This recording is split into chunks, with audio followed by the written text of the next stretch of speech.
Hi, everyone. Nikki James here with my favorite time of the week, my chats with Chase. How are you, Chase? I'm great. How are you? I am good. So today we thought we would talk a little bit about credit. I have a little pro tip here for you. And Chase, obviously, when clients come to you, this is one of the conversations you have with them, right?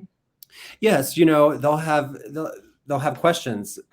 Maybe Chase, I need to pay off this credit card, and then I want to talk to you about buying a house. And I send that question to you. Do I need to pay off my credit card before I buy a house? Yeah, great question. And we love savings. So when we look at a credit card debt of 10,000 and it's maybe a $150 payment, we're looking at that $150 payment. We're not looking at the actual balance of the credit card. So it is important to know, is it better to have cash in the bank than it is to have no payment? And it's often the case is yes, we'd rather you have some cash in the bank and a little credit card.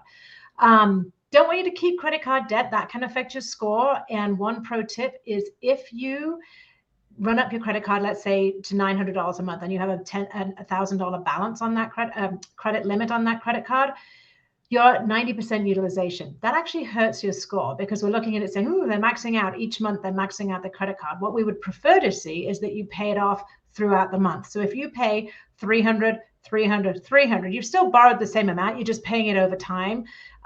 If you do that, then the credit utilization is under 30%, which is huge for scores. So we love credit utilization to be under 30%. That's the magic number. And if you need to maintain, like you can't pay everything off, you're much better off having 3 credit cards with a $1,000 balance than you are having 1 credit card with a $3,000 balance.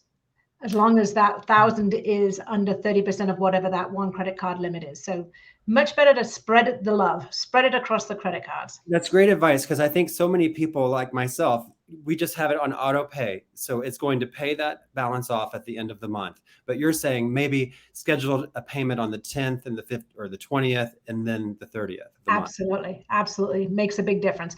Again, if your credit score is 780, don't worry about all this. It doesn't really matter. But if you are struggling to boost that score and get it up, it's a good tip.